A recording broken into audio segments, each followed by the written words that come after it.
they got it bumping. Leg drop, boot to the face, we won't fold. Quick to put a dude in this place, he out cold. With a tombstone, grapple the waist, get laid flat. Can't escape, nowhere to go, the cage match. It's on now, when I spot him, it's no problem. Everybody stone cold till they hit with the rock bottom. Sharpshooter, I won't miss him like Bret Hart. Like Al Snow, they gon' need him a head start. I just might catch a better body than Mickey James. Get acquainted with the name, we bringin' the pain. Like Kane in the ring, all I see is red. Paul Era, Undertaker, I can see the dead. John Cena putting hands in your face. 10 DiBiase, keep a milli on the waist. B2TF, better stay in your place or get smacked down, play it safe. What you talking about?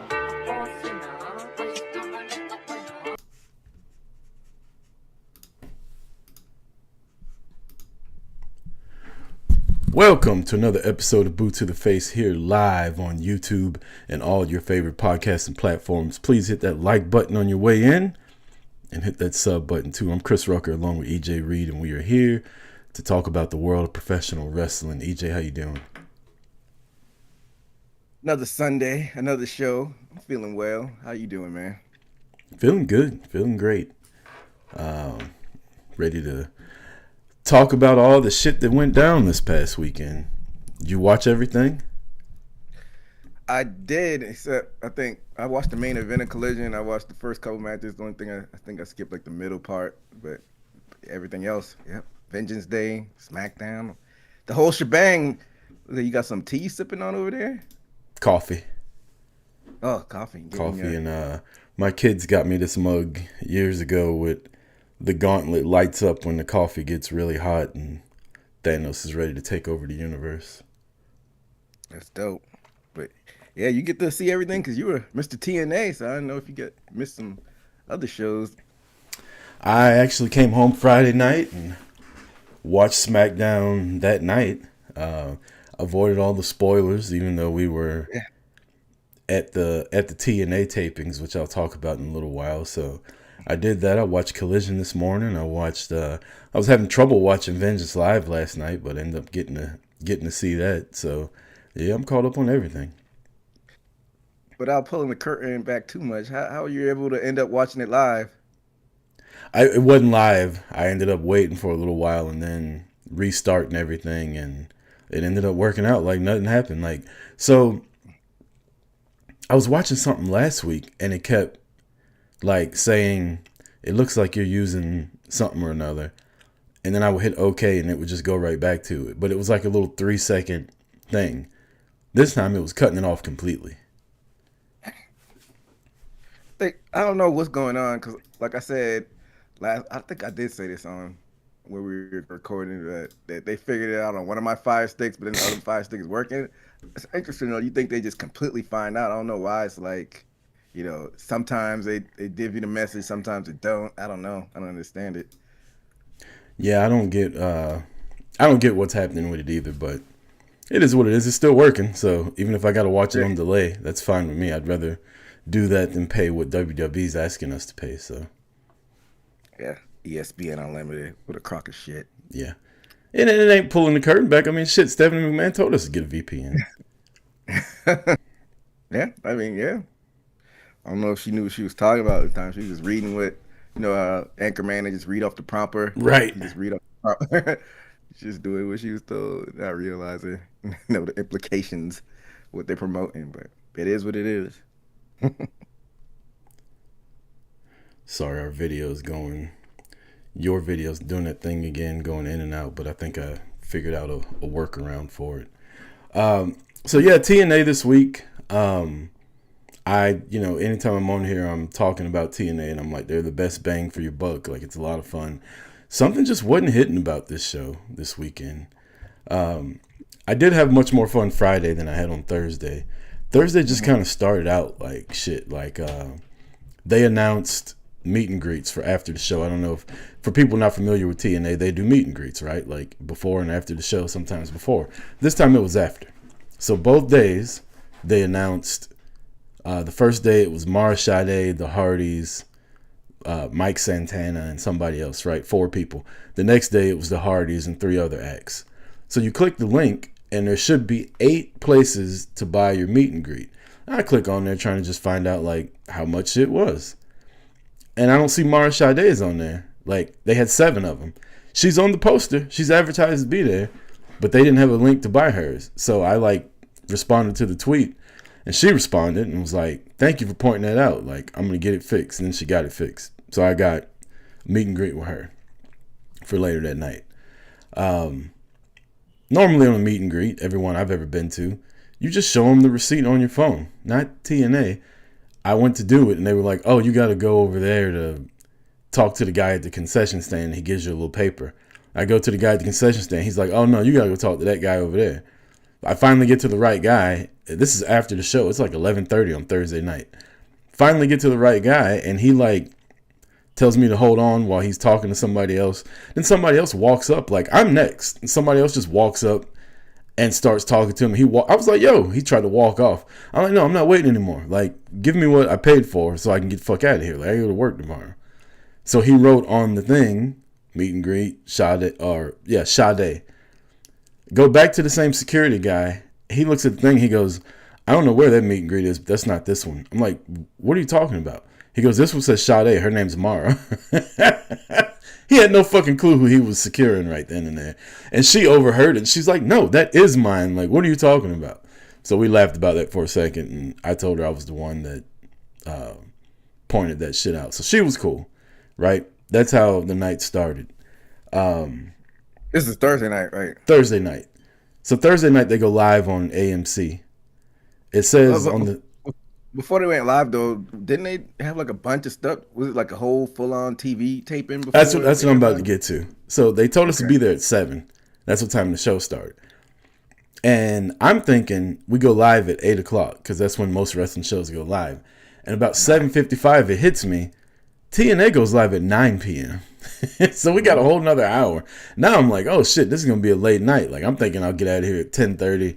Be in bed by 11:30. I hadn't even left the fucking arena yet. They recorded a bunch of shit.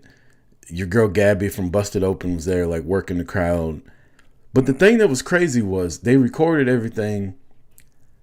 I don't understand how they were organized because everything was out of sequence so bad. Like some of the shit they recorded Thursday before the actual show started aired on Explosion, and then some of it is for like 3 weeks from now.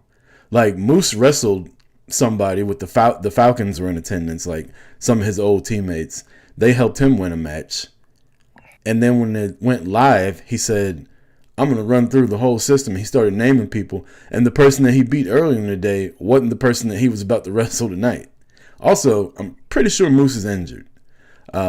He was fine Thursday. Friday, he could barely walk to the point where one of the matches, and I'm not going to give any spoilers away, one of the matches was just like an outside the ring distraction type thing, like a look this way. And when you look back, he speared the guy he was fighting and he could barely like cover him. And when he was getting out of the ring, the referee was like holding his knee that his knee didn't buckle for him. Like he was in bad shape. Like he could barely fucking move by the time it was over. Also, Vix Crow got banged up too in her match. I don't know if she had Alicia Fox. Okay. Yeah, I don't know if she had a concussion or if she hurt herself some kind of way, but she was literally like on the ground next to me, like crying, and one of the stage hands were over there like talking to somebody in the back. I couldn't hear what they were saying, but she did not look well either. And the match that she was in ended pretty abruptly also. But Thursday was just, I had front row seats, and the fucking cameraman, apparently where I was at, was the section that they were trying to film from. And it wasn't just one. It was like 5 of them that constantly just came and stood in front of us to the point where I said something. I was like, "Yo, we pay for front row seats. Like, I can't see anything but the back of your head." And so one of them started like ducking down the main guy, but it was still like, I don't know. It was, the whole thing about Thursday was annoying as hell. They stopped selling food at like 9:05. Like as soon as the live show started, I went upstairs to grab something to eat because I hadn't eaten while I was watching the other one. And it was like a ghost town. They were gone. And they stopped selling alcohol at like 9:45. Meanwhile, we're there for another 2 hours. So Thursday was a shit show. Friday was a lot more fun. I was sitting around people that were more fun to be around. I was right there by ringside. pretty sure I'm on TV a lot during those broadcast episodes. Like AJ Francis came right next to me and did his little money thing. All the entrances, like I was right there.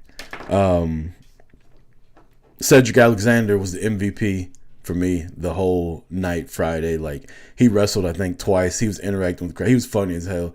They were they had gotten run off by somebody. I can't remember who it was, and it was all four of them standing there. They right next to him. I was like, why don't y'all just jump him? And Seth turned around.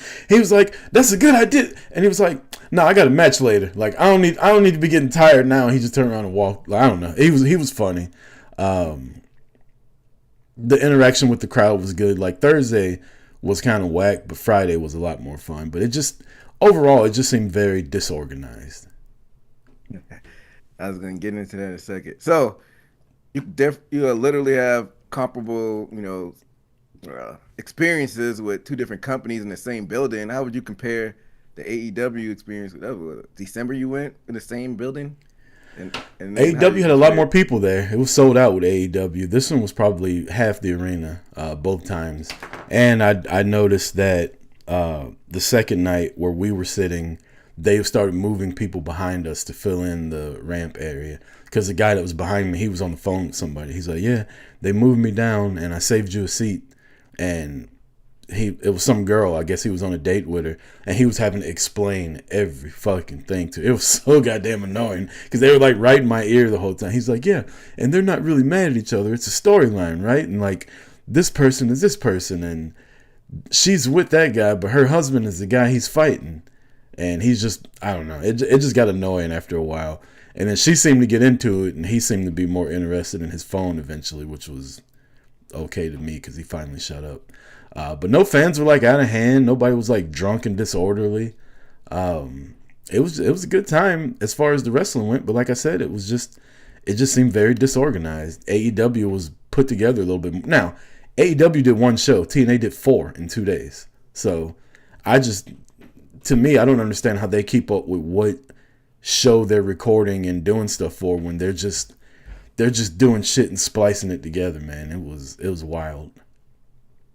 Remember last summer, a bunch of shills and a bunch of, homers were like, TNA is about to be the second biggest company in the country. Like, I don't know where that came from. I think it's a pretty nice, comfortable lead with AEW ahead of TNA. And then, you know what I've noticed in the AMC era?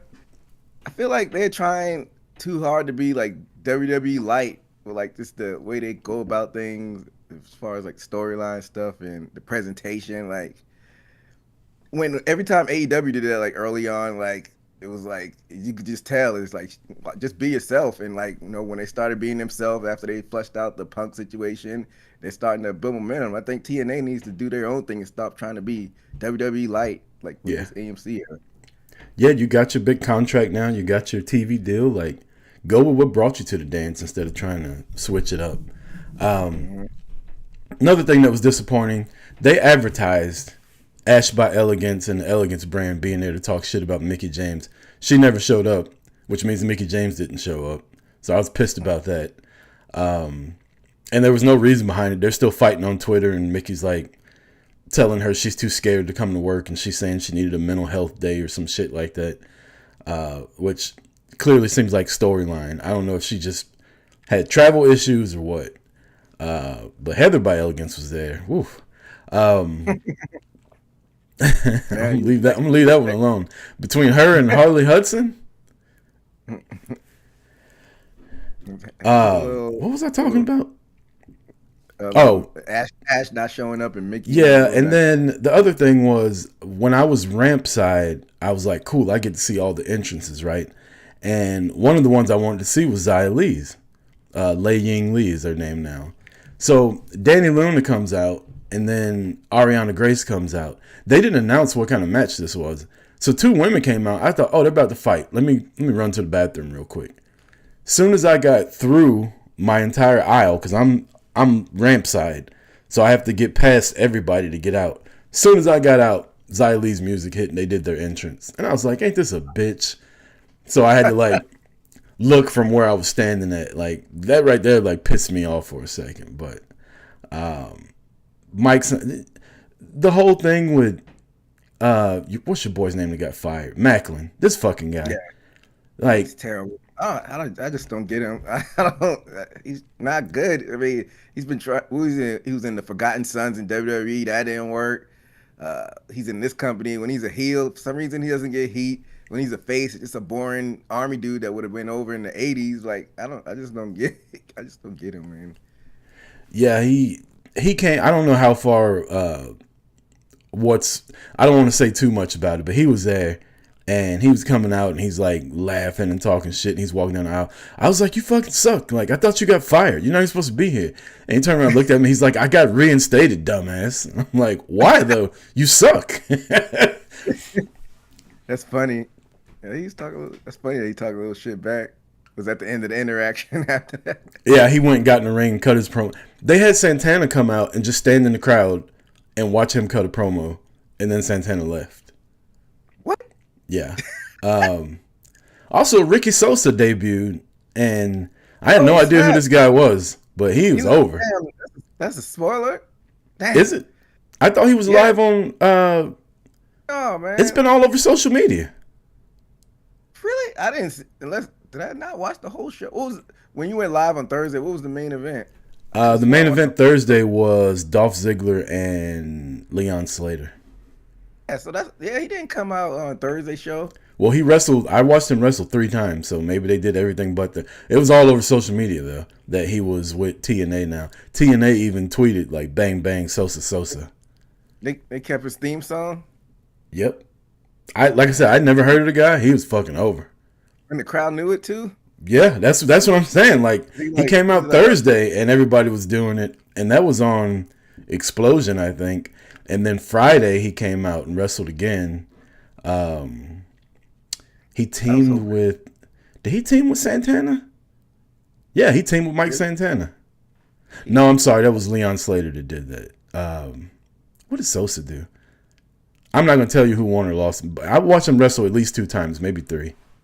I'm surprised you aren't aware of him. He's been all over social media like late last year, this whole year. He's like got the YN gimmick. He's from Paris, I want to say. He's France. Yeah. And I was hoping AEW, even though I hope they slow down on the signings, I was hoping they would snatch him up at least, just because I think, that'd be a good young talent. But I guess TNA got him. Maybe it's not a full-on contract. Maybe he's like somebody to do the short term with TNA. Mm-hmm. Cedric Alexander was doing that for a while before he signed fully on. But that's a good signing for them. Like I said, he's got the social media on lock, so look forward to seeing that when they finally makes TV. Between him and Leon Slater, they got a couple young guns there from overseas. Leon Slater cut a really good promo. I know. Yeah. I was gonna say I'm not gonna talk about that one, but it was because it was on one of the later episodes. But he cut it standing in the aisleway, and it was pretty good. Their promos weren't the best. They didn't really cut a lot of promos either. It wasn't a lot of mic time. I was about to say, I don't know what Leon Slater's contract is looking like, but it's basically he's going to be WWE bound. He was doing a lot of stuff for them. I'm surprised. That We still like I said, I don't know what his contract looks like, but I feel like he's WWE bound whenever it's up. So one of the funniest, I love matches that tell stories, right? And there was a match with the Nemeth brothers wrestling somebody. And the story they were telling in this match is that Ryan Nemeth is just the fuck up of the family. Like, Dolph Ziggler would work his ass off to finally get the upper hand. And every time he would tag Ryan in, all the momentum would change. He'd get his ass whooped, right? And then finally at the end, I think I said to the people in front of me, I said, Ryan's the guy that just shows up and gets an A on the test but doesn't put any fucking work in. And of course, he ends up the one getting the pin to win the match towards the end. But it was a funny match where Dolph was working his ass off, and then he tagged Ryan in to get a break. Ryan started getting his ass whooped, and Dolph had to come in and save the day again. And he does that. That's my big brother. He does that shit really well. My big brother. It's so annoying. All you can do is laugh at it. Yeah. So TNA was good. Again, I don't want to talk too much about it because I know there's spoilers that I've seen the next month of TV, so I don't want to give too much away. But I enjoyed Friday a lot more than I did Monday. And you said your seats were better on Friday or Thursday. Well, I mean, I had front row seats on Thursday, but the fucking cameraman kept standing up in front of me. So I enjoyed where I was sitting better on Friday. On Thursday, I had more freedom to like get up and walk around though, because I didn't have to be like, excuse me, to 35 fucking people. But yeah, it was. I enjoyed the people we were sitting around. There was some big white dude that looked like a younger version of Hacksaw Jim Duggan, right? And Really? some guy came over. When I say younger, he was still an old guy, but Hacksaw Jim Duggan would be a whole lot older than he is. Some guy came over and like took a picture with him. He's like, "Are you a fan?" And the guy was like, "Yeah." And then TNA put the camera on him, but they never put a graphic up there who he was. So he looked like Hacksaw Jim in circa 98. Yeah, but like a lot smaller. Maybe it was a wrestler. He said they didn't show who it was and put the camera on him. Yeah, I couldn't tell who he was. I looked at him a lot and I kept trying to figure him out and I couldn't. We sat right by the TNA guy that is basically WWE's green shirt guy, the one that always wears the fucking vest and the TNA hat. He was doing like outfit changes throughout the thing, depending on who was coming out. He'd change his shirt. White dude, he sits in the corner of the ramp area. Like if you watch TNA, you'll see him sitting there. You said the Hacksaw Jim. You sure it wasn't Chris Hero? He got that old? Cassius, oh no. I was just speculating. I was just being funny. It could have been. Well, I think he's taller than that. Isn't Chris Hero like 6'7"? I don't know. Probably. I don't know. I was just bullshitting, but I'm not sure about the TNA guy. You said the green shirt. He's got a vest on and a hat. I don't know. He doesn't wear green shirt. I'm saying he's TNA's version of the green shirt guy. He's at every show I've been to. He's been there. Vegas, here, Orlando, like every TNA show I've ever went to, he's been there. And he sits in the same seat. He sits in the same area in the corner, front row of the ramp. Yeah, I don't know. I'd have to go back and look. But another thing that I saw that was on the TV taping, something that we talked about a couple weeks back, because you were saying like how you like how Carlos Silva goes in and prevent the belt. Now he's starting to creep his way into being like an on-screen character with the Rosemary stuff, which I don't like. Like I said, stay your ass off TV and being a character.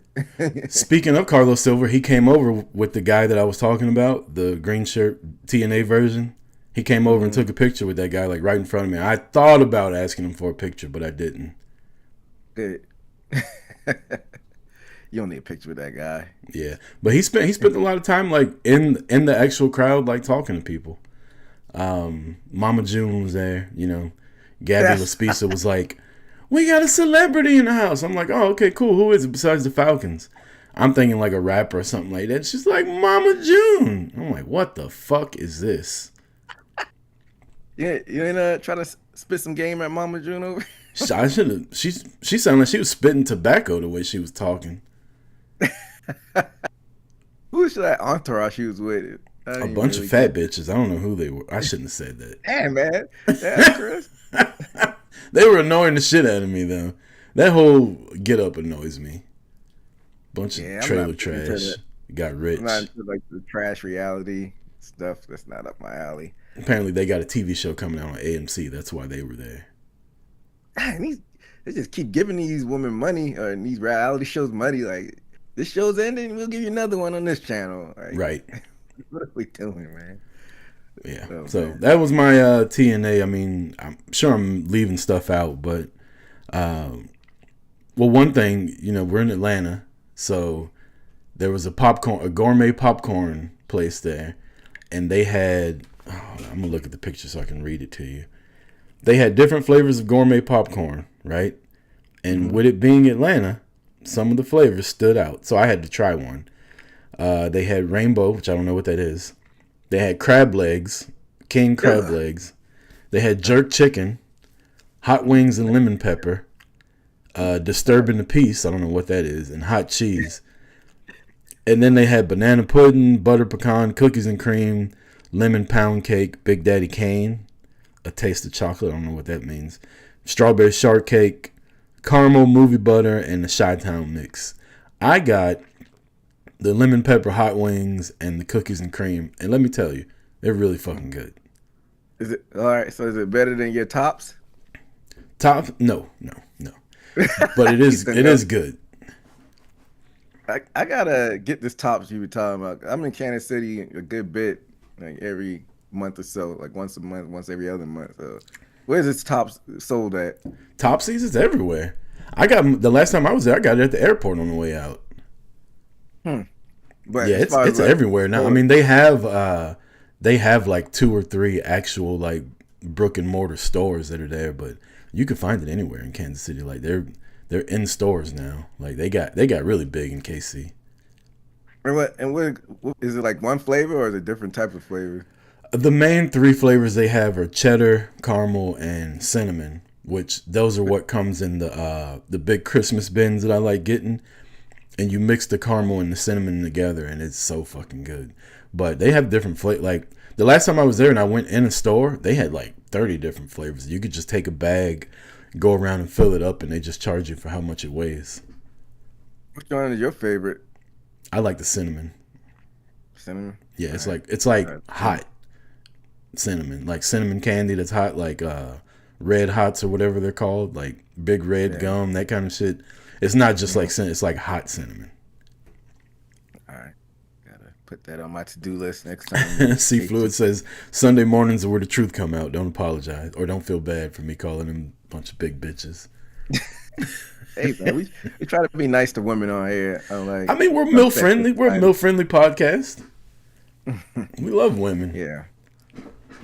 especially Heather by Elegance. Yeah. I No, saw you- you're a fan there. You know who I really liked was the lady referee at TNA. She was not Aubrey Edwards.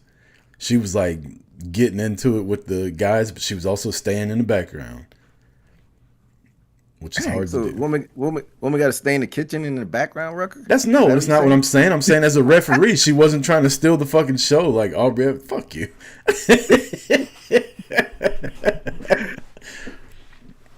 No, Aubrey tries to make herself the show. This woman was like, she was fucking, you get your ass out of the ring. And then she would get out of the way after they would listen to, and they listened to her. She was like controlling. I don't know. I liked it. I thought she did a perfect job of like letting people know who was in charge, but then like not trying to steal the show. What Shook say on the Source Awards about Puffy? You don't want your producer all in the video, Right. dancing in the background. That's what All Aubrey in the Edwards is. video. That's Aubrey Edwards, big time. But yeah. All right, let's get to some actual wrestling that took place this past week. We can start in AEW because we're gonna have a lot to talk about with WWE. AEW seems like so forever ago since I've been to basically 4 shows and watched Vengeance Day and watched Collision. Like Dynamite seems so long ago. You're gonna have to remind me of what took place. So the show kicked off with MJF and Kevin Knight. I like how they're featuring Kevin Knight. I think it's a little rushed with him getting a title shot. A competitive match, but of course MJF was going to win. Trying to think of what happened on the women's side. Didn't Thunder Rosa get beat by Tekla? Yeah. Think about that. The thing with Kevin Knight that I don't understand is he lost twice in the same night. Why? Why does this guy lose? Not only did he lose, he got pinned both times too. Like I can understand him getting pinned by MJF, but if you're trying to build him up as a star, you're gonna have him take the pin in the trios match too when Mike Bailey's right there. Yeah, they could have had Mike Bailey take the pin in that one. But I feel like Kevin Knight before Wednesday, though, he's been winning a lot. A better visual would have been Mike Bailey, but, at least he's getting featured, so it is what it is. Tekla did beat Thunder Rosa. The ship has sailed for me on Thunder Rosa. Really? Yeah, I have no interest in her anymore. I like Thunder Rosa, man. I like listening to her. I don't listen to the Friday Busted Open a lot, but she's good on the radio, even though that has nothing to do with her in the ring. Yeah. I feel like she'll be a good hand. She's not a world champion, I don't think. Maybe she can get a TBS run somewhere down the line. I don't think she should take it off Willow, of course, but she could take it off a heel TBS champion. Yeah, she's good at it. Have a tag team champion run. I think it's good to have depth in your women's division, especially now you got a new division. But yeah, she's not gonna be at the top of the card anymore. That ship is sailed, like you said. The Britt Baker era, her. Even like Nyla Rose, you don't really see her anymore. I think Sheeta could come back and do something, but like a Rio, is that her name? No, The don't bring smaller Rio Asian? back. No, that's what I'm saying. That era's done. Like the Rio, she's like the first champion. I think that era is like over. Now it's the Yeah. new era. But I think Sheeta, out of the kind of older era, I think she could come back and make some noise. But the rest of them, just good hands. It was confirmed that Penelope Ford did get hurt last week that we were talking about, so she's out of But action again. but I heard it wasn't as bad as they thought it was gonna be. Is it like just a sprain, like a bad sprain? I honestly don't know what the actual injury is. I just know on Collision they said she was out of action with injury, and Lena Cross stepped in as Megan Bain's tag team partner contractually. Do they have a name for the tag team? You know, I'm big about actually. They were the Mega somethings because she's Colossus, Lena Cross, and Megan Payne's the Megasis, so it was Mega Colossal or some shit like that. Colossally Mega. I don't fucking know. They did have a name though. I was on the elliptical when I was watching it. I gotta watch the middle of Collision because I fell asleep watching UFC because I don't know, man. I think I had one too many makers, but yeah, with as far as like I heard they were supposed to win the tag team belt. That's what I was thinking about. I heard they were supposed to win until Megan got hurt, so they had to do a audible. If I'm not mistaken. Penelope Ford was supposed to be a tag team champion and got hurt. Yeah, that match she got hurt. That's what I'm hearing. That the audible they were supposed to probably win that match, but they had to call it audible. That wasn't a tag team title match though, was it? Yeah, it was. Yeah, it was. It was Willow and what's her face and Harley versus. It was literally for the tag team. Oh, that's right. And then what's her name came out and jumped in and got them disqualified because they didn't want Megan Bain to beat both of them by herself. Okay, makes sense. How'd you like Tekla's promo on Collision? I didn't. You didn't like it? Yeah, it's weird. Just getting some what chance, which I hate. Like, don't bring that into AEW. Yeah, done it a handful of times. You didn't like the promo? Okay. I don't know. She's a weirdo, man. Like I like her. I like her personality. I like her look. I like the vibe she gives off. But her promos just odd to me. It's like she's trying to be a little bit like inside baseball, but not really. Like she's trying to toe the line. I don't think she's good at it. I think she should just be a wrestling personality instead of trying to be like popping the internet. Yeah, but I remember last week or the week before last, you were saying that you wish they would have her in the ring cutting promos, and that's what she did. You didn't I regret saying that. Sometimes I'm wrong. Sometimes I'm wrong. I was wrong on that one.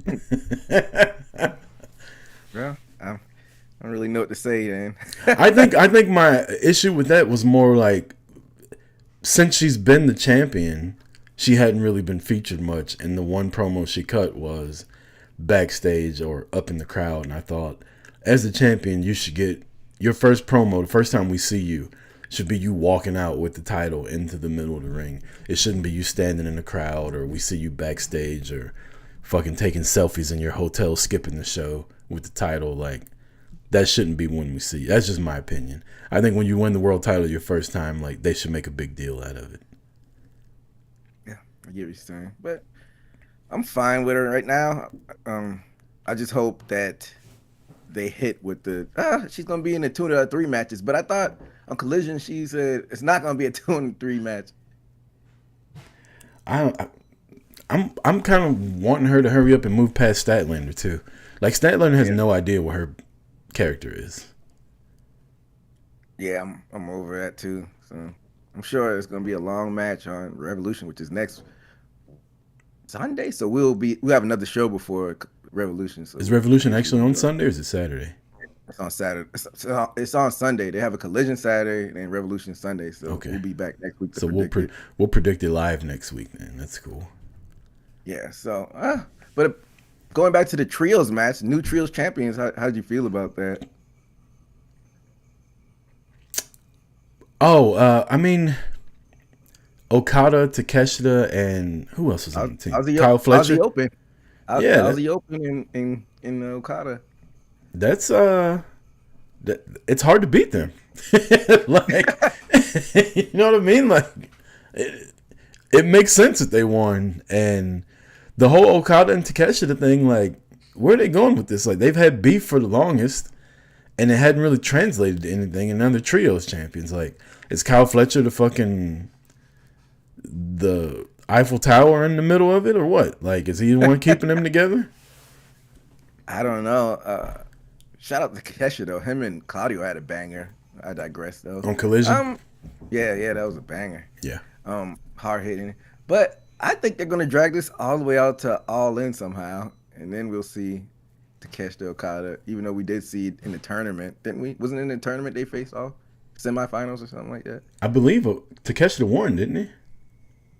Nah, Okada, I think, beat Takeshita in the semifinals of the Continental Classic, if I'm not mistaken. You're right, because Okada ended up in the finals.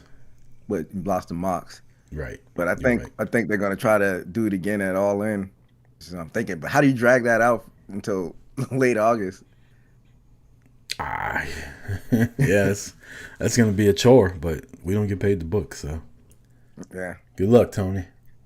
Good luck. Yeah, but that's pretty much it for the notable stuff at AEW for the most part. You know, they're building towards next week, so I'm sure we'll get some chaos on Wednesday and Saturday leading up to the pay-per-view. Real quick before we completely move off of TNA, I've seen the notes right here. I moved right by it. Steph DeLander and Mance Warner quit TNA. Oh yeah, and they're saying that she got misdiagnosed by a doctor, and they told her to go DM Kurt Angle and Stone Cold's doctor. Like, what kind of shit is that? She's saying she's been cleared. TNA saying, no, the hell you're not. Like, our doctor's not clearing you. From everything I read, she went to the WWE doctor, and they cleared her. But, of course, they can clear her. Like, she don't fucking work for you.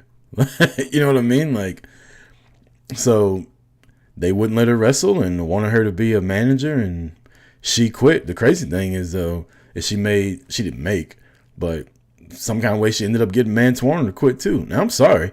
This guy was an indie guy that he was, I don't know what finances he was making or whatever, but for all that I saw, like, he was kind of popular on the indies, but he wasn't like Matt Cardona or fucking, what's my guy, the Mad Death King? What's his name?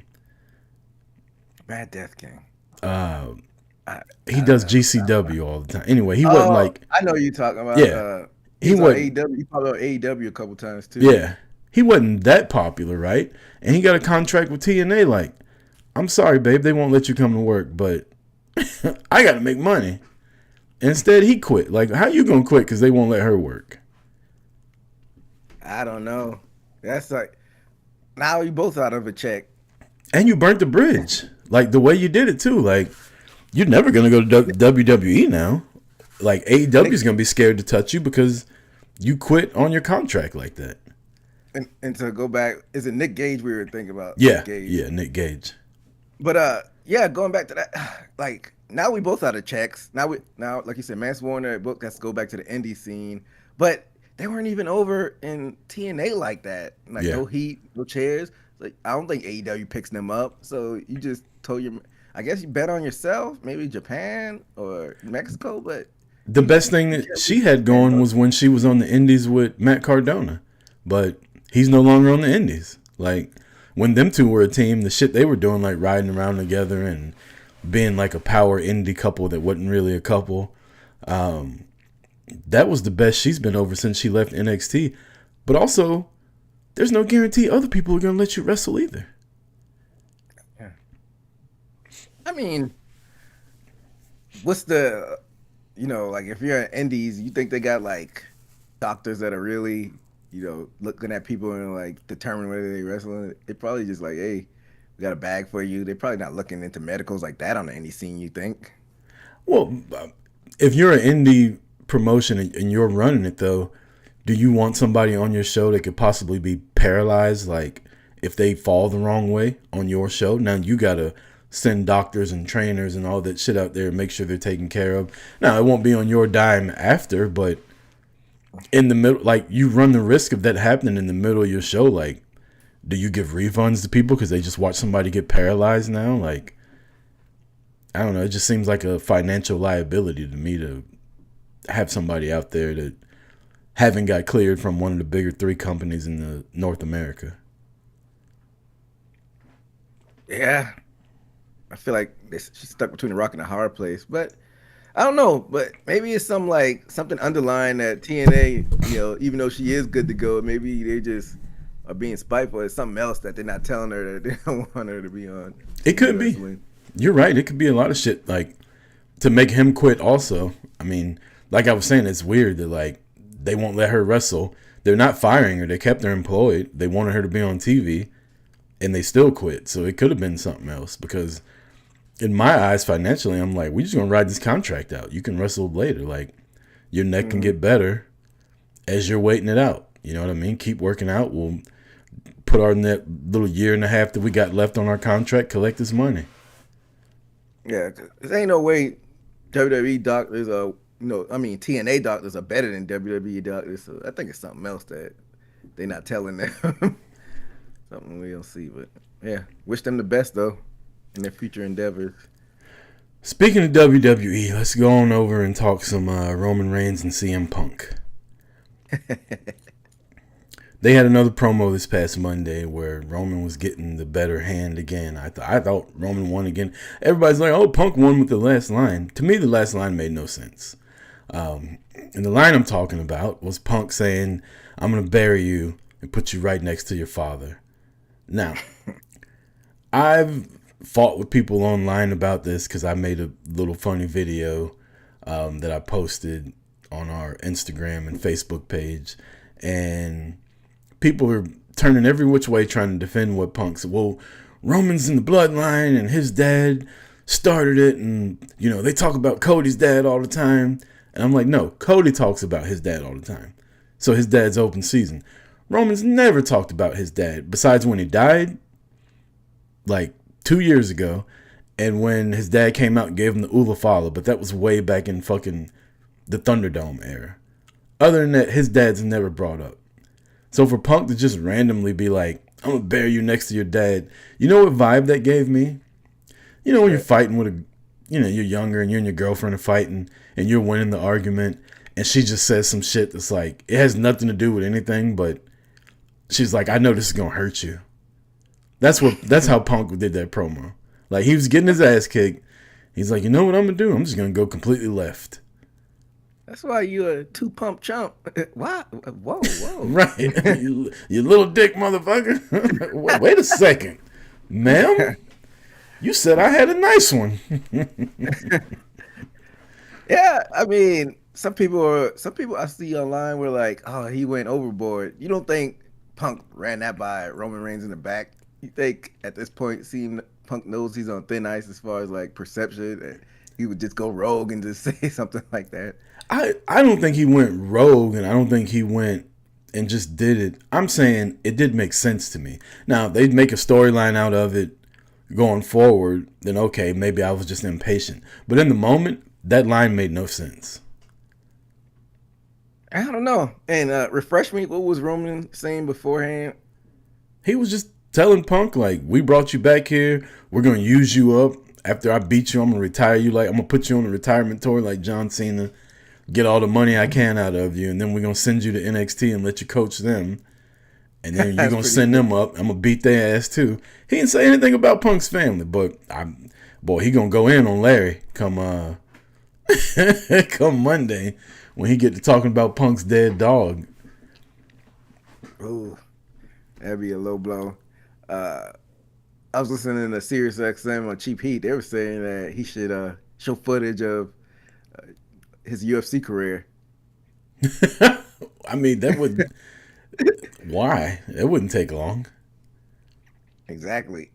That'd be punching down. I don't know. I think they should keep it to what it is. Roman just wanting to be the champ. Roman's better win. That's all I know. I don't care about these promos and all that. Like, they're fine. Roman better win at the end of the day. See, I'm a little conflicted about that. It's because Roman won't be there every week. But then you do have the WWE Championship on the other side, which would be there. So, yeah, I wouldn't mind Roman winning. But I'm curious how it reigned without him having a bloodline faction, him being a champion without the bloodline, how that would go, how that would, because that was compelling TV every week because he was just like the overlord and the boss. But him being by himself as champion, in this iteration of him, I wonder how that would go. Well, speaking of the bloodline, like, how are they going to react to Punk talking shit about their family like that? That wasn't just Roman's dad. Like Jay and Punk are like so-called friends or whatever and hang out together. Like, I don't want to see them hanging out together anymore. Like, I kind of want a little thing where they're walking through the hallway and they bump into each other, like shoulder to shoulder. And Jay's like, "Watch where the fuck you going." Punk's like, "Yo, I thought we were cool." I'm like, "No, bitch, fuck you. You talking shit about my family." Excommunicado. Yeah, that'd be dope if they tied all that in. But what do you think is going on with the Usos as far as Mania season? I think Triple H has fucking completely just dropped the ball on them. You know, little stuff like matching gear and tag team names annoy me. How come Jimmy has to come out to Jay's theme song when they have like a theme song that sounds just like it with both? It's literally the same song, only one says it's just me, and the other one says Usos. Like, it really makes no sense why everybody's like, "Oh, well, they still want to yeet." I'm like, you can literally yeet to the Usos. It's the same fucking song, only the words changed a little bit. I think they came out like once, Ted, when they first got together, and then they just switched back. I don't get it, but it is what it is. What do you think if they were facing Logan and Austin? I feel like that's where it's going. Like I said a couple weeks ago, I think it's going to turn out that they're the ones that attack Jay, and that'll be the tag team match at WrestleMania. And I don't know where it goes after that, but I'm not excited about that for Jay or Jimmy. But I'm not. I just don't know why Theory isn't clicking. Like every time they try to do something with him, like I'm not convinced with this angry. I was more convinced with him with the cocky stuff, but this angry and scowling all the time, Austin Theory, shaved head, like this ain't working either. Like maybe you have it or you don't, and maybe he just doesn't have it like that. Yeah, I'm not feeling the vision, and you know they're hurt. Like they just keep getting bit by the injury bug, like Seth, then Braun, then Bronson. Like honestly, I'd be like, let's just break the vision up. Like this shit's cursed. I don't want to get hurt. Especially fucking Theory, because he just got back. Like, you don't want to get hurt now. I know Paul Heyman's going through it. He went from the bloodline to this shit. Like, damn, that's a total downgrade. You know, but I was saying that, like, I wouldn't mind them doing like a spinoff route, make Austin Theory the cocky again. Like, I thought it was dope when it was him, Logan, and Grayson Waller. Give him an official name. Let them do that. Yeah, break the vision up. Let Bronson do his own thing. Like you said, they should have been featuring Bronson as that guy, and then when Braun Breaker comes back. But if they do the tag team match, and what's going to happen with Seth though for Mania? You think? Him coming back is like who's he supposed to fight? Brock? Again? Because he beat the shit out of Paul Heyman. Yeah, but didn't him and Brock were the curtain jerkers of Mania 35? Yeah. Yep. And he beat Brock. Yeah, I'm not feeling that. I want to see Brock over. If it's Brock and anybody else, I'm not feeling it. Brock LA or Brock Seth. I don't know. I agree with you completely, but I don't know where Seth goes from here. Everybody that he like hates is either injured or in a match already. Like he hates Punk, he hates Roman. They're already in a match. Braun's hurt. Bronson's hurt. I don't know where he's supposed to go now. He's WrestleMania list. He should honestly, he should just stayed on the shelf until after Mania. That's what I'm thinking. I'm thinking that Braun may be back sooner than we think for Mania. Because if not, then the only option would be Logan. And then what happens with the Usos? It's all like a domino effect, really. I don't know. The Hardys. Ugh.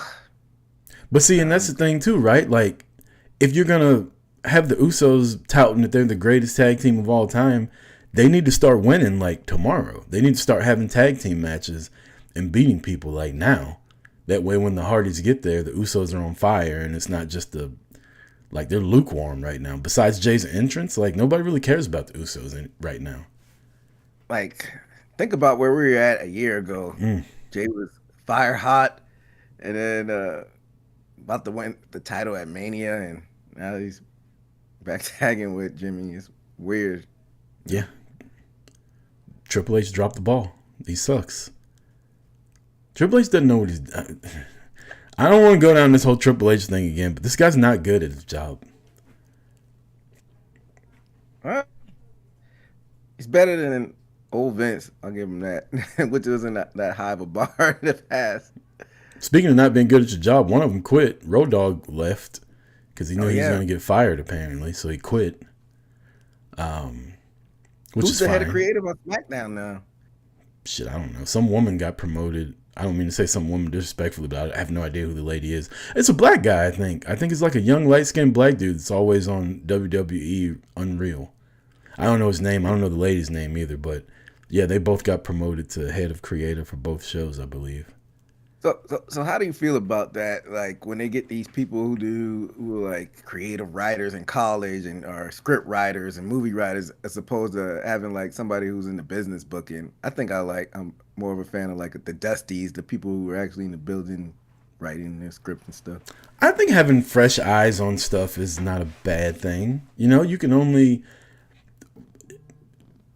come up with so many ideas, right? So having more people like rotate in and out, I don't think it's bad. I mean, at the end of the day, Triple H is the head guy in charge, so it's got to go through him.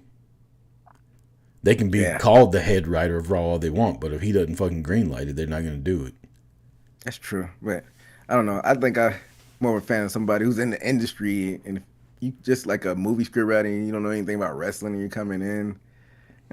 Freddie Prinze Jr. did all right.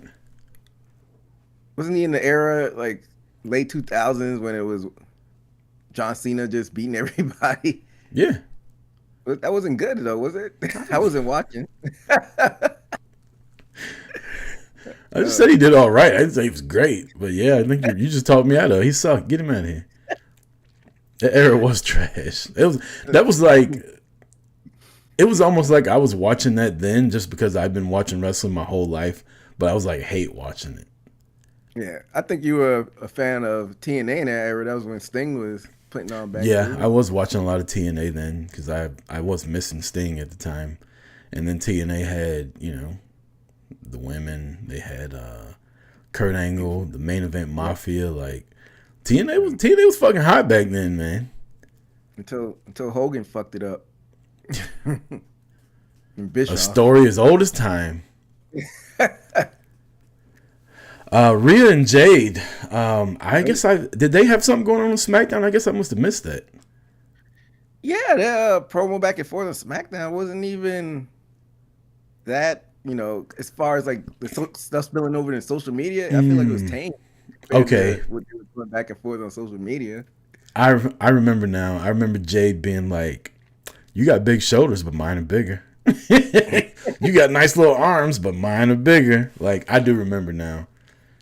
Jade just fucking little sister and Rhea. I kind of like that. But do you think Jade went into business for herself on social media, or you think it's a work? I think Jade's drumming up interest, and if people are getting mad at it, then just be mad. Like it's pro wrestling. Of course, it's a work on social media, right? Like I don't think she's just gonna say what she wants and then just walk in the locker room and nobody. Well, then again, I don't know. Maybe nobody will say anything to her. Who's gonna say something to her? Nia? And yeah, that's true. And for those who are listening or watching, apparently, I didn't see the tweets, but I've been hearing it all over podcasts, and that she went in and said that Rhea goes back and talks to creative to get what she wants and whatnot. Some people saying she's going off script, and then I think even Rhea went on IG and like posted something saying, was hinting that she went off script. But with this Unreal era, everything's a work. I don't believe anything. Yeah. She did. She said they were going back and forth. I was reading it, and it was kind of like, won't you quit crying or something like that? Like, I'm not one of the creative people. There's no need to cry to me or some shit like that, she said to Jade. And then Rhea's like, oh, that's so funny coming from you who blah, blah, blah. And I don't know. You know how when somebody calls somebody out for something, the person automatically goes into defense mode and like tries to act like that's not the truth. it kind of gave a little feeling that Jade was telling the truth, and Rhea was like, "Bullshit, I don't do that."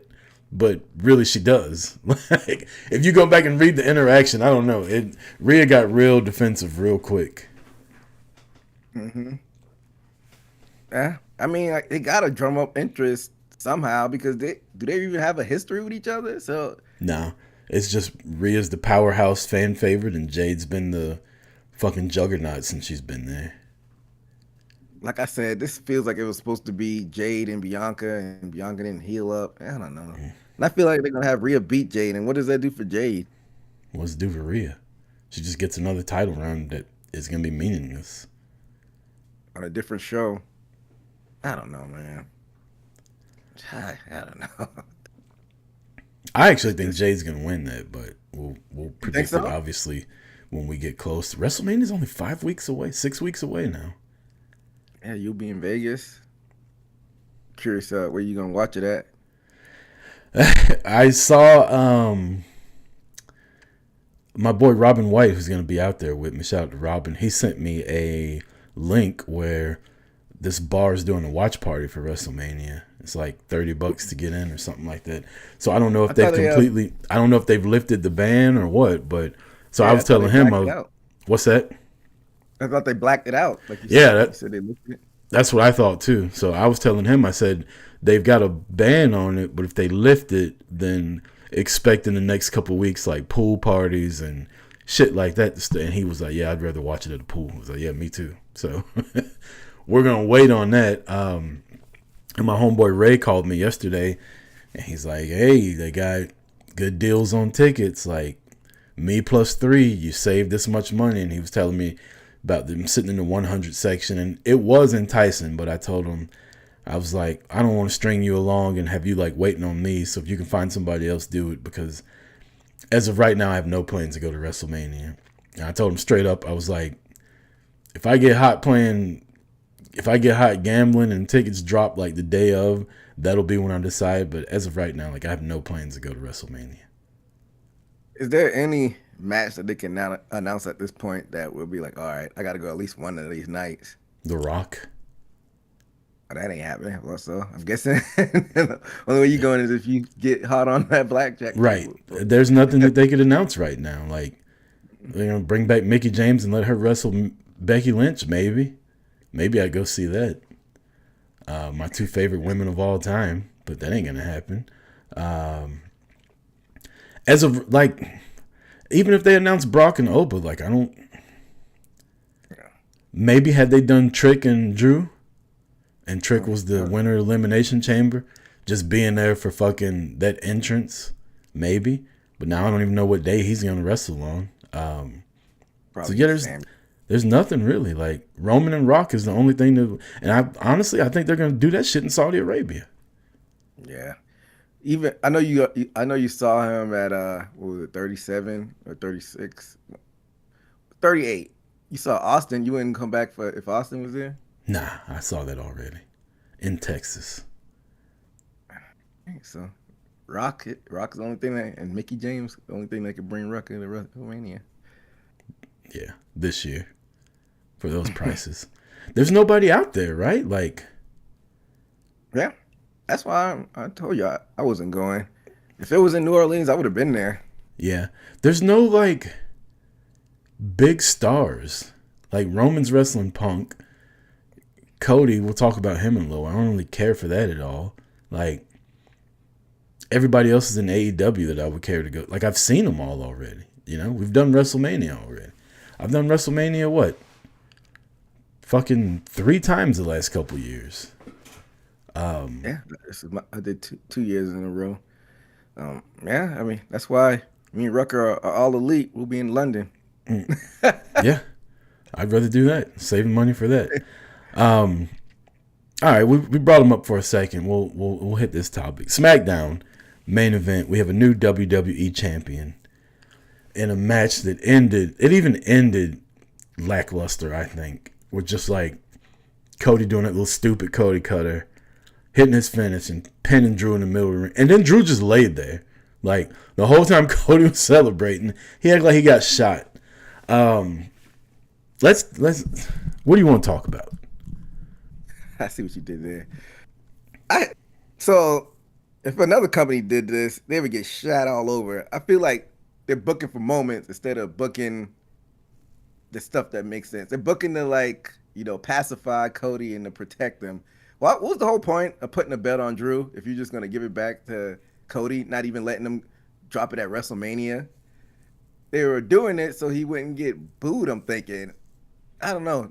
I hate everything about this. I don't even really know where to start. I'm just gonna pass the ball to you. Rumor has it that they let Cody lose the title because they wanted him to be in the Royal Rumble and Elimination Chamber.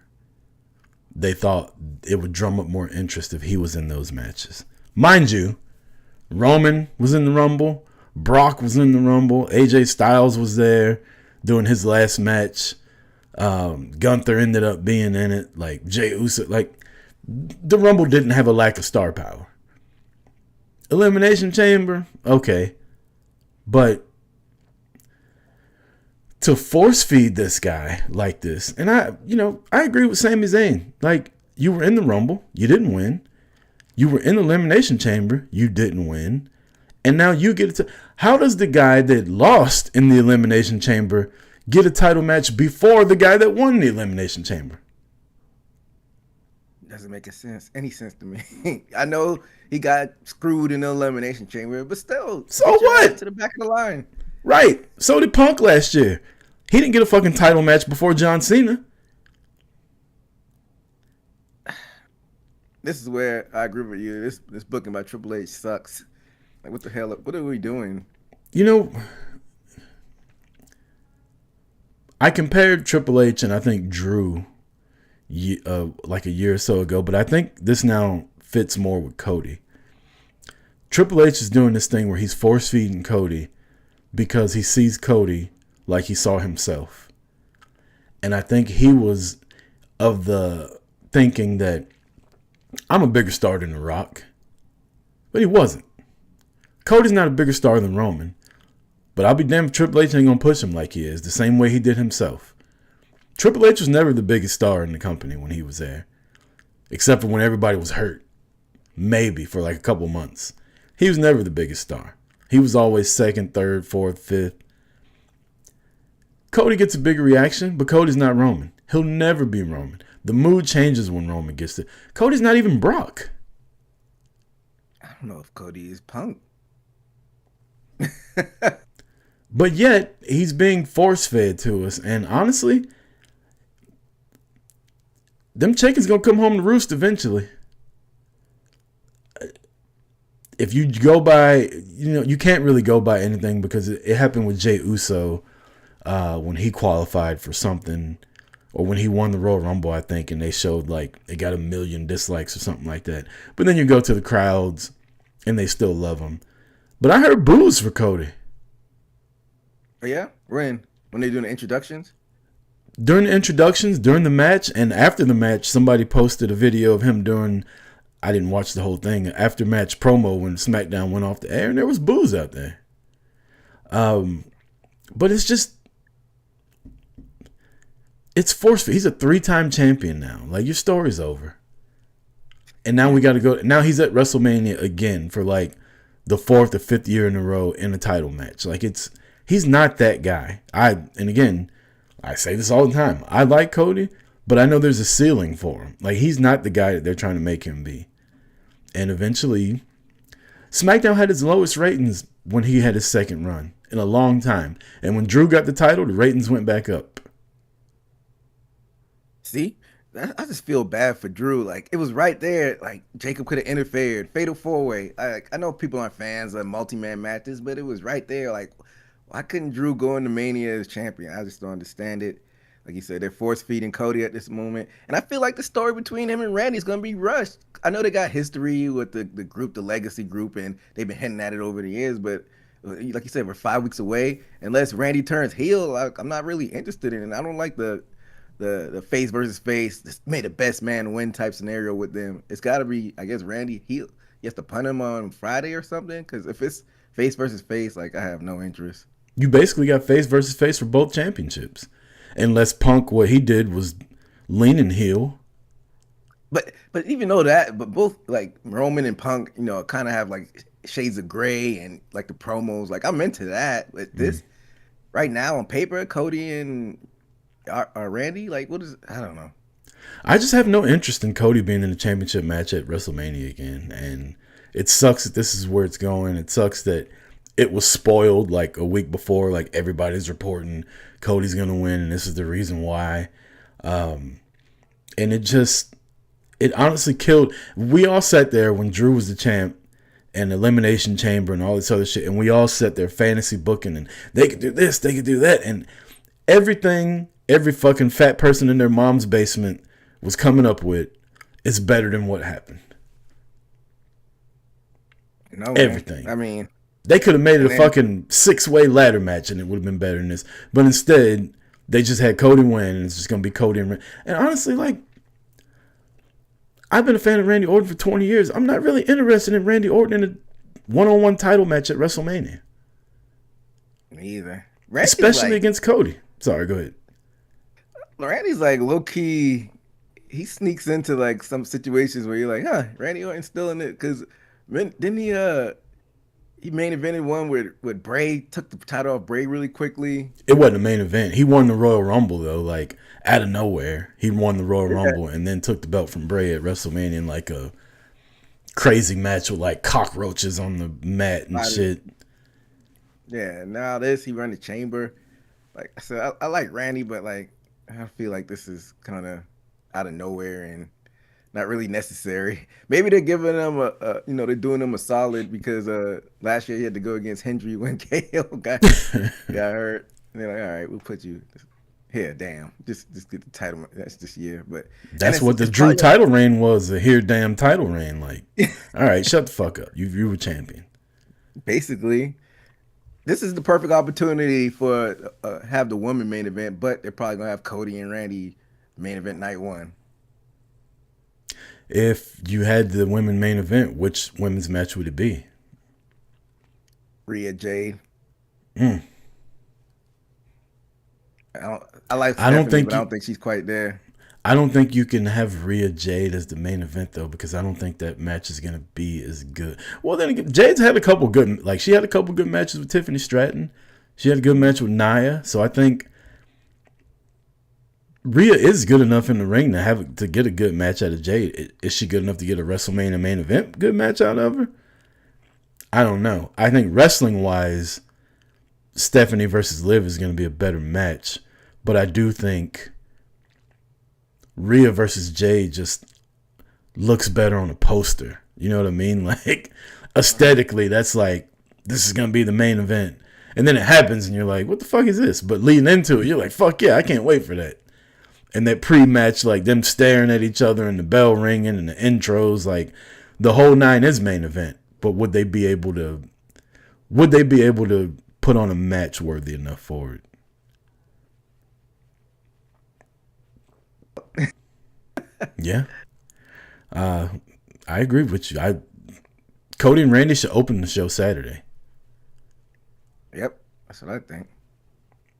There ain't no way they're the main event on Sunday. People were like, oh, they should have Cody and Randy main event Sunday. Get the fuck out of here. I'm not even a Punk guy, and I can tell you Punk and Roman is way bigger than any other match they can make on WWE. Who said that? An egg on Twitter? A bunch of people were saying that online, and I've heard people on SiriusXM say it. Get the hell out of here, man. There's no way that Punk and Roman ain't closing the show on Sunday night. Yeah, Roman's taking too many losses though. He can't lose at WrestleMania 3 years in a row. Yeah, I don't think he will lose 3 years in a row. I would like you said, if we had the pin, I'd have Cody and Randy open night 1, and then I have Brock in the open challenge open night 2. You know, The Rock tried to tell us about Cody years ago, but nobody wanted to listen. What'd he say? He just didn't like him, talking all that shit on Twitter and telling him he's crying about his story. And I was watching one of those Twitter promos the other day on the elliptical. I think the first one. I was like, damn, Rock is right. Like, he was saying, like, as soon as Roman dropped those words to Tribal Chief, it was to build a story for him and The Rock to finally fight. And he was like, this ain't your story, Cody. This is a story about us. And here you are, like, jumping in the middle of it. Like, going back and looking at that, like, some of the shit The Rock was saying, everybody was blaming The Rock for, like, coming in. I was always of the thought, like, this is where the Bloodline story was supposed to go to begin with. And then, again, I don't know how true some of the shit The Rock was saying, but he was like, when I came out and I said, should I sit at the head of the table? And he played the video and the crowd fucking erupted. He's like, Cody, you were supposed to do your thing and go somewhere else. And this is what the match was. We had an agreement, but you went another way. Now he started making it storyline. But I honestly think, and I said it at the time, and Cody said it at the time, he was supposed to point at Seth Rollins when he won the Royal Rumble, and he pointed at Roman. I think Triple H told him to do that. Yeah, probably. I don't know, man. And I just think. Go ahead. These motherfuckers took Roman versus Rock from us. We were supposed to get that year, and it was going to be the biggest fucking thing. And now it's lost its luster. Like, Roman's not the tribal chief. I mean, he is, but he doesn't have the bloodline anymore. Rock's even older than he was then. Like, Rock was in great shape that year, too, in Philly. You were fucking there. Like, he was wrestling his ass off while they were, I shouldn't say wrestling his ass off, but he looked good. It's been 2 years since that. And it'll be 3 by the time the next WrestleMania comes around. Yeah. Like you said, we'll probably get it in Saudi Arabia. It'll be like a fractured version of it. Like you said, he doesn't have the bloodline anymore. He's the OTC instead of the tribal chief. Yeah, it is what it is. I said during the time on the show, I think they should have just had Cody off TV altogether during that Rumble season 2 years ago, and out of sight, out of mind. I don't even, from what I remember, he wasn't supposed to win, right? Wasn't Punk supposed to win? And Punk ended up getting hurt. Got hurt. And so they switched it and Cody won. But I thought, from what I remember, Punk was supposed to win. What was reported was it was supposed to be Punk versus Rollins for the world title, and then Rock versus Roman. Cody wasn't even supposed to be involved in it. That sounds about right. Because Punk got hurt in the Rumble. So I think they probably did call it audible. You either die a hero or you live long enough to become a villain. Cody Rhodes is now turned into the people that he couldn't stand when he was in WWE the first time, gatekeeping the main event. Instead of having Drew versus somebody else in a title match, he just stays in it now every year. Yeah. Like you said, even like a Drew versus Trick would have been dope. Something. Instead, we're about to get the same old. I used to drive Randy around, and you taught me everything I know, and you didn't pull the trigger the last time we wrestled, or you're going to do it this time, and RKO out of nowhere. Like, it's just going to rinse and repeat. Like, I don't know. What if Cody beats Randy at Mania? It's the ultimate fucking force feed of all time. So he's beating Roman, John Cena, and Randy Orton. Like 3 of the greatest of all time at WrestleMania. You know who he didn't beat at WrestleMania, though? Yeah, The Rock laid a smackdown. Got that rock bottom special. What a great night. I was out there in Philly. Everybody was so dejected in the crowd. I wish I could have been there. I was smiling. This is what we have, Rucker. It's the Cody Rhodes era, according to Triple H. That's his guy, living vicariously through him. Well, I'm not going to complain too much about WWE anymore. We'll end the show real quick. Mercedes Moné lost her CMLL Women's Championship 2 nights ago. Well, I thought she was just on complete sabbatical. I didn't know she was still wrestling in other places. No, they showed the highlights for it on Collision last night. And then the woman that she Pro Stephanie, I think is her name, something like that. Yeah, Persephone. She's wrestling Willow this coming Wednesday for the TNT title or TBS title. Ooh, I don't think Willow drops it yet. I think Willow drops a tag team before she does the TBS. But hey, this is what we're talking about. She's gonna slowly but surely drop these belts, and then he's coming for whoever has the belt. I don't think Tekla will have it. I'm thinking it might. You think they could stretch her coming back to All In? I think she'll probably come back before that, maybe double or nothing. she'll come back and get the. They don't do the Owen. Is the Owen where they get the title shot at All In? Hmm? Yeah, she'll come back and win the. She won the Owen last year though, didn't she? Yeah, she did. And then Yeah, because that was one of the belts she was carrying around. She lost to Tony at All In. So maybe she doesn't win the Owen. Maybe she wins it back to back. There's no rule saying you can't win back to back. Or maybe she just wins the title outright and somebody else wins the Owen. Willow. You were just sitting here talking, and in my mind, I thought you were talking about Willow slowly dropping the titles and going for the world title. And that, like, as you were talking, I was thinking, damn, Willow and Statlander, and Willow takes the belt from Statlander.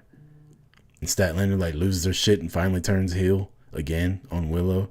They could have a little beef throughout the summer, and then Mercedes comes back and fights Willow at the All In. I don't know. I don't think Tekla's going to have it long, though. She might lose her next title defense. Who knows?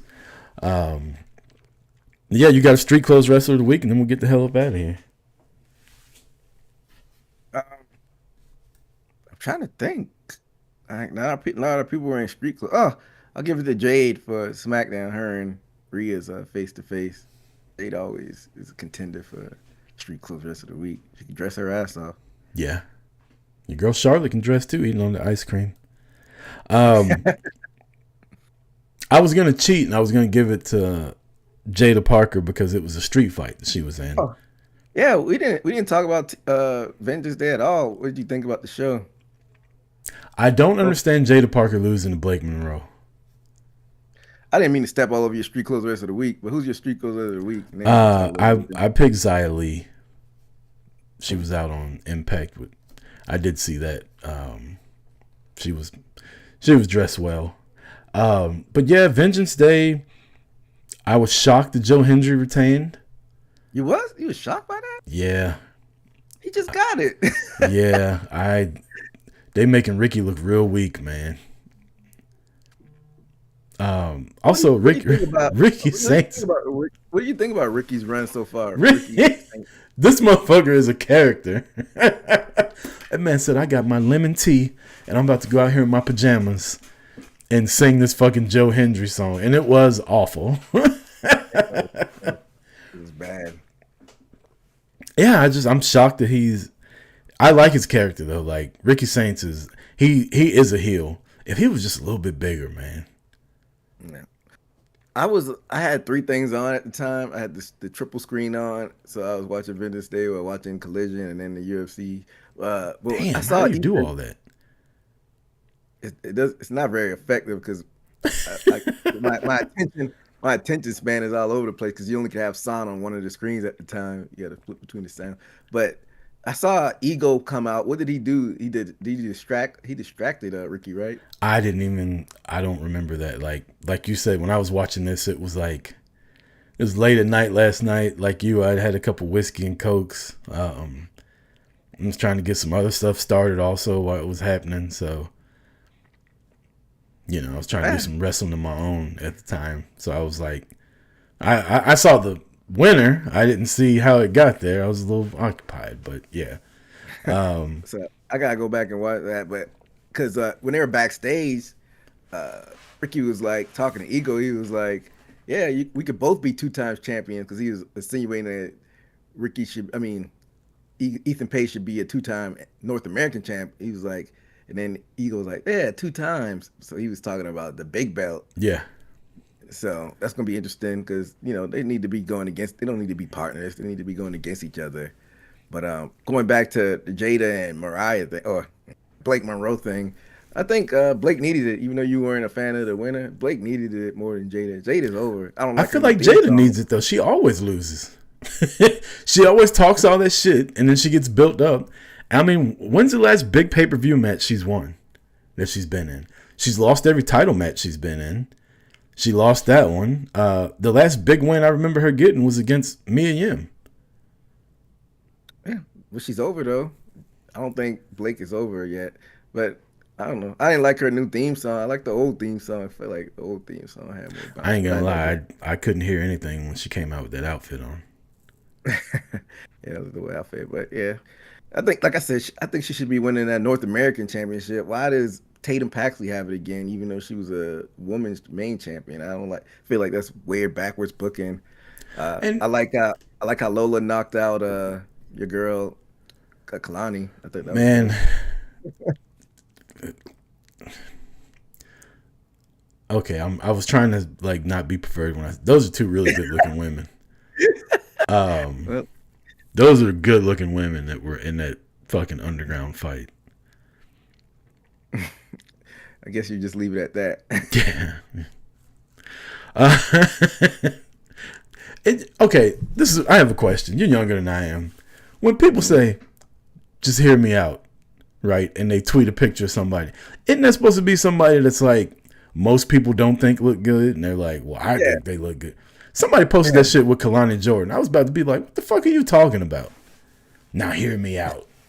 It's all kinds of questions with that. Was he a nerd? I don't know. I don't even know who it was. But Oh yeah, Twitter egg. yeah. Come on, she's traditionally a good-looking woman. So I don't know. Yeah, by whoever standards. That's a woman that, like, no matter who you are in the world, you think she looks good. Carmelo's a lucky guy. Shout out to him. Yeah. And Damian Priest, he's a lucky man too. One thing I don't get, this dark state shit ain't working. Dion, he's got a good look. But he's just a bland. Even when the attitude change, he's bland. I think the star of the group is Saquon Sugars, even though they're not pushing them as they need to be. But like, what's going on with this new Tony D? Tony D went from Italian to being one of the Wild Samoans by the end of that match. Yeah, Motherfucker looked like Haku. When that match was over, he had a blowout. I just think, like, if you release Wes Lee because you didn't think it'd be something for him on the main roster, I don't see what's on the main roster for Tony. I thought the Mafia gimmick would have worked on the main roster just because it's more character driven, but this iteration of him, I don't think it will work on the main roster. So yeah, that's what I got to say about that. Also with NXT, you had Zarya versus your champion, and Sol Rucker came out and cost them, so it's looking like you're going to see a triple threat match at Stand and Deliver between those three. But I thought they announced the triple threat is going to happen on NXT TV, if I'm not mistaken. Oh, that's stupid. If that's the case, I might have misheard it, but I think that's what they said. That's stupid. Maybe they're trying to get that title change to happen so they can get Sol versus Zarya at Stand and Deliver. That'd be dope. I got tickets. I showed you offline that I'm gonna be on floor seats, so I'll be there. St. Louis. I'd like Zarya to get a good run with it, but I wouldn't mind a 6-week run with her and Sol beat her at Stand and Deliver. But I also feel that Stand and Deliver is probably Sol's last time in NXT. Yeah, like they gotta be main roster bound soon between her, JC, Kalani, and Lola. I think Jacy Jane's gonna be the new Angelo Dawkins, where she's just in NXT for like 10 years. Angelo Dawkins was in NXT for that long? He was in NXT for a long ass time. He was there way before him and Montez got the Street Profits thing. Really? Yeah. I didn't even notice. Yeah. That's hilarious. Was he in there like when Seth was champion? I don't know. He was there. That like 15 years ago. Maybe. I'd have to do some research on that. But he's even talked about, like, he was in NXT for a long ass time before he came up with the Street Profits and went to the main roster. Because Street Profits came up during the pandemic, and that was 6 years ago. So yeah, you're right. He could have been there when Seth was there. That's crazy. But yeah. All right, EJ. Well, if you ain't got anything else, man, we'll get the hell up out of here. We got a lot of predictions next week with Revolution coming up, and I'm sure we'll have some more Roman and Punk to talk about. We'll get the reaction of Cody being champion this week on SmackDown, and we'll get the temperature, how the fans feel about that, and whatever else goes down on AEW this week also. It's supposed to be a contract. Is it a contract sign or a press conference with MJF and Hangman? I think it's a contract signing. Yeah. Either way, it's going to be some chaos that ensues. Yeah. Got a lot to talk about next Sunday already. But yeah. Yes, sir. EJ Reed, I'm Chris Rucker. This has been Boot to the Face. We'll be back next week. Until then, peace.